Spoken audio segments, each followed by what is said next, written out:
Hello, this is the Provoked Prawn, and in this video I'm comparing two cases which might not make any sense, but I've recently built in both of these and I like them both for different reasons. This is the NZXT H7 Flow RGB 2024 edition versus the Corsair 6500X. These two cases are capable and interesting in a number of different ways. You can mount 360mm all-in-one coolers in both of them in different positions, for example, with push-pull fans. You can also set them up with vertically mounted graphics cards if you want to, and obviously they're quite a bit different in some ways. The H7 Flow RGB stands taller on the desk, for example, and has a vented front panel, whereas Corsair's got fans on the side and is more about that glass design to it. They both have some interesting quirks during the build process and some interesting highlights to them as well. So I want to talk to you about my experiences building them both, show you some shots of what they can look like potentially, and get into the little details. I've reviewed both cases separately and I'll link to those videos in the description where I'll go into more depth on them. And I've also done build guides to show you how to do this, and I'll leave the specs of both builds down below. There's actually 4 builds that you're seeing here, because there's quite different setups because I wanted to test in both. For example, I front mounted an all-in-one cooler in the NZXT H7 Flow, and I side mounted a push-pull cooler in the Corsair case. It's also possible to upgrade the Corsair 6500X with some different panels, and you can even put a vented front panel on it as well from the airflow version, so it's quite modular and customizable in that way. Now, the 6500X is interesting because it supports up to an E80X motherboard, as well as a rear connect design too. The NZXT H7 Flow supports up to an ETX motherboard as well, and doesn't support rear connect motherboards, but it does come with fans, which the Corsair 6500X doesn't, so that's something to bear in mind. The NZXT case has an adjustable cable hiding tray on the front, which means that you can reposition it depending on the size of the motherboard you're using, so hiding those cables away can be pretty easy, and the end result looks pretty nice. Nowhere near as clean as the rear connect design, but it definitely does help with nestling cables away. You'll also see the way the cable channels work at the top and the bottom mean that cables can just run out in either direction nice and easily. Now, if you want a really clean build, you can use a rear connect motherboard like this tough BTF motherboard, which allows you to slip that into the 6500X and then put all the connectors at the rear, including the power cables and more. This does become quite fiddly, I will warn you though, and in the 6500X it can be problematic because you have to remove the hard disk drive cage in order to access the 8-pin CPU power connectors at the top there, and there isn't that much space for cable tidying either, but the end result looks really clean. As you can see, the cables are just invisible. It's all hidden away at the back apart from the CPU fan header, which is unusual. But if you don't want to do that, you can use a standard motherboard. So a standard ATX motherboard or E8X motherboard or smaller. I'll leave links to the full specs in the description so you can find out more. So you can do that still. You don't have to use a rear connect motherboard if you don't want to. The channeling then is also good enough that you can nestle the cables away. But I think it's not quite as neat as it is in the H7 Flow, because the cables are a lot more visible here, as you can see. But you can indeed set up a nice looking PC. You can see you have options as well. You can see I've got a top mounted 360mm all-in-one cooler here, whereas before I showed you it was mounted on the side. So both are quite interesting in terms of the setup of the motherboard and the wiring around them, and quite different depending on how you're doing it. The NZXT H7 Flow RGB comes with one fan, which is a single frame fan with 3 fans in it. So it comes with that as standard, and then you can purchase extra ones and fill the case up. I chose to use that single frame fan to mount a all-in-one cooler to, so the NZXT Kraken Z73, and then put another lot of fans on the other side, as well as fans at the top and bottom, and a single fan at the rear. Despite doing all this, it ends up looking pretty neat, and obviously has decent airflow and a good space for the graphics card still. So with the tubes at the bottom, which I know some people like to do, you can find that you put your GPU in, and this is a 4090 by the way, and you can still fit that in there, although the gap at the end is pretty tight. I know people would like to know how much space you can get, and you can see with that large cooler on the front and some additional fans, you can still fit a 4090 in there. I wouldn't necessarily do it this way, although I have shown in the past the best ways to mount your all-in-one cooler, and found that a front-mounted cooler like this will actually help with the cooling of the CPU. We obviously have intake fans on the bottom as well, so there's air blowing onto the graphics card from multiple directions, so it's actually pretty cool and runs quite well. But there isn't much of a gap here, as you can see, so you might want to opt for either not having a push-pull setup or top mounting your fans. Now, in terms of the rear, I think the H7 Flow actually wins in terms of the cable channeling and the setup. So there's a removable tray at the back here on which you can either mount 2 hard disk drives or 2 SSDs. There's no anti-vibration mounts, which might be a downside to this, but you can see it's a back plate which goes over where the motherboard sits, and you can remove that to access the rear of the motherboard to put in your back plate for your cooler, for example. There's also an additional cage which is tiny and nestles away at the bottom of the case, which can take another 2 SSDs. So in theory you could mount 4 SSDs in here, for example, if you wanted to, in the case entirely, and really easily. And they're pretty much out of the way and don't interfere with other things, which is nice. So the little cage here just sits right at the bottom of the case and nestles out of the way there. And I didn't find that got in the way of the power supply unit or anything else. The channeling also allows you to run cables through with various different Velcro ties in different positions there to keep things really nice and neat. And the cable management is a lot easier in this case than it is in the 6500X. And I showed that in a couple of different builds. Even if you're throwing in loads of things, like I put Lee fans in the NZXT case, for example, and a controller for that, as well as filling it with drives and running loads of cables around, as you can see. And yet still, it was pretty easy to be able to manage those cables.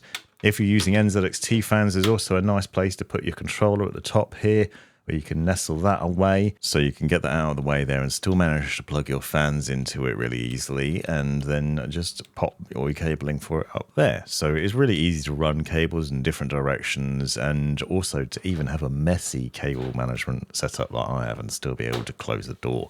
You'll see there's venting on the rear as well for the airflow of the power supply and other things. And at the front, it still looks pretty neat and tidy in both sort of variations of the builds that I created for it as well, as you can see. I like the recessed bottom panel for putting the fans in the bottom, but there is a big space down the bottom between that and the graphics card, which might put some people off. Now, the Corsair 6500X has that rear connectability, but it's a lot harder to build in. There's a lot less space here. Also, you have to remove this hard disk drive cage in order to be able to access the panels back there. And as I've shown in a previous video, if you're not careful, you can damage the power supply cables on the rear of the case. Now, they have released a statement on this, which I went into in my review, which essentially says that they're going to release an updated version of that, so you can improve that in future. But the cable management at the back is a nightmare. It's really hard to plug the cables in. There's not as much in terms of the channeling. I found when using rear connect motherboard, you basically have to tie cables to each other. There are some hooks that you can tie to, but there's nowhere near as much space. And it's surprising for a Corsair case, because historically they've been really good with the channeling. But this is kind of awkward to build in, at least if you want a really neat cable management at the back. Even if you end up with a messy case build like I have here, you can see there is room. If you don't mind just chucking your cables in there and don't care what they look like, then it is possible to do. That said, there is space at the back because you can put a radiator in here. There's 2 different positions that you can side mount your radiator, and making the most of that, I actually ended up putting it in the further in position and then putting fans on the rear as well as on the front. The alternative is to put fans on this fan tray, and you can seat it further back. So you have the option to do that. So you can do a push-pull radiator, standard radiator, or 3 fans and put them in there and have 120mm fans in there. You can see I've put NZXT single frame fan set up in here, for example. And you have a choice of mounting it right against the back or pushing it a little bit further in to change the aesthetic and maybe adjust the airflow ever so slightly. So it's nice to have the options in this case. And obviously it's spacious enough at this part that you can do that push-pull radiator setup, as I mentioned. So it's quite flexible. Now you can side mount or top mount a 360mm radiator here. And I've shown in the review the differences in performance in these two different setups. If you want to check out the full review on the case or either of these cases, I went into the depth on both of them and how the different setups worked and the performance of them overall, so I'd recommend checking out those. But you can see that you can end up with quite a nice view here. Now you do need to make sure the radiator is mounted further up into that build so that you can access the bottom fans and install them quite easily. But you are able to run the cables quite well for that. So you can see they're quite nicely hidden away at the side there, and there is ports at the bottom of the case for running fan cables from the bottom fans, for example, quite easily, and tidying that up. So you can make both builds look pretty neat in various different ways. The Corsair case also has some other interesting highlights in that it comes with some special screws that are really easy to install. So you can just screw the fans in really quickly rather than having to mess around and screwing constantly. It's basically a single turn screw design. And it looks really clean, I think. This is a very nice looking case.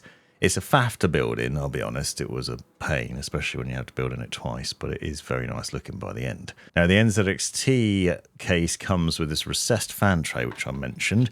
Easy enough to put the single frame fan in, and most things hide away there.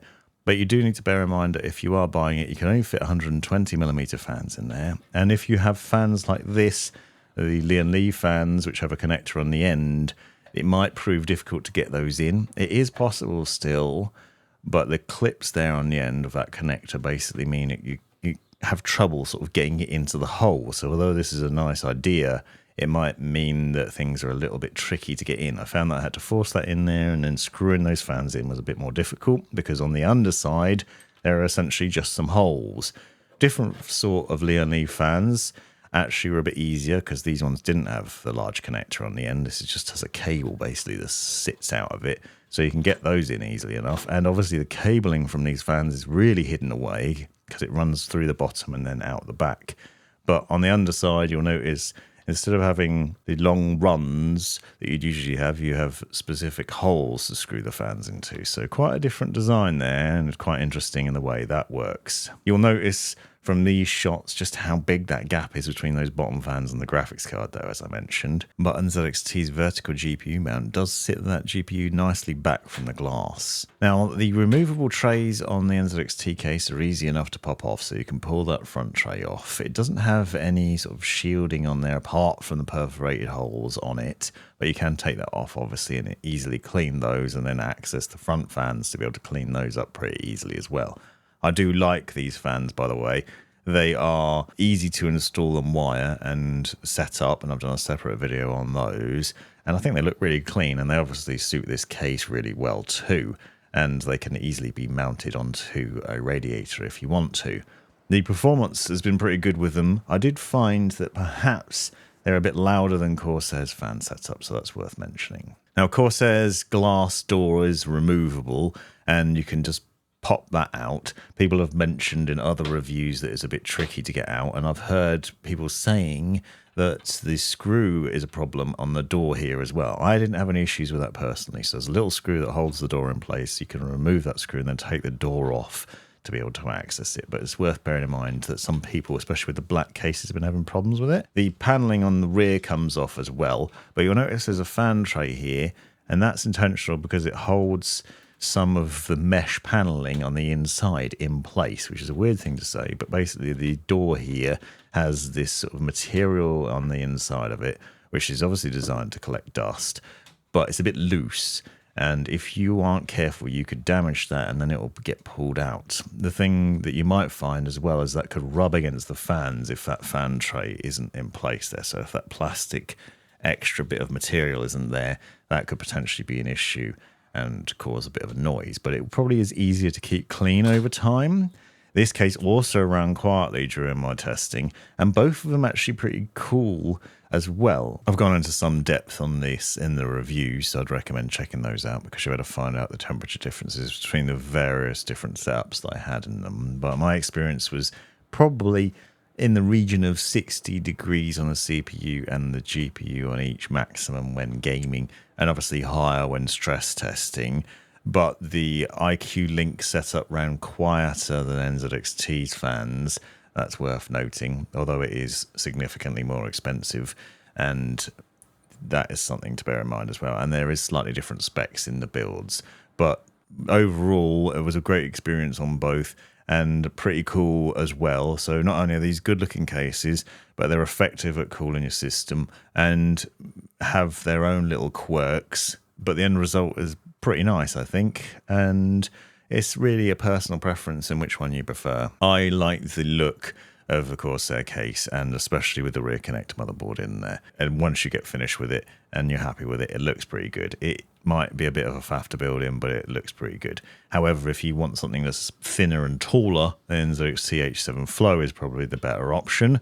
And that also has good airflow and is easy to build in, which makes it nice, and cable management's easy. And also you don't have to worry about abandoning your disk drive setup, for example. So that's certainly worth it. Hopefully you found this video useful. If you did, let me know in the comments what you think, what your case preference is. Thanks very much for watching. You've made it right to the end of the video, you brilliant legend you. If you've enjoyed it, click that subscribe button, give me a thumbs up, and drop me a comment down below if you've got any questions. If you really enjoyed it, consider joining the channel and see the benefits of doing so. Check out these other videos. You might well find them interesting or useful. And most importantly, have a great life.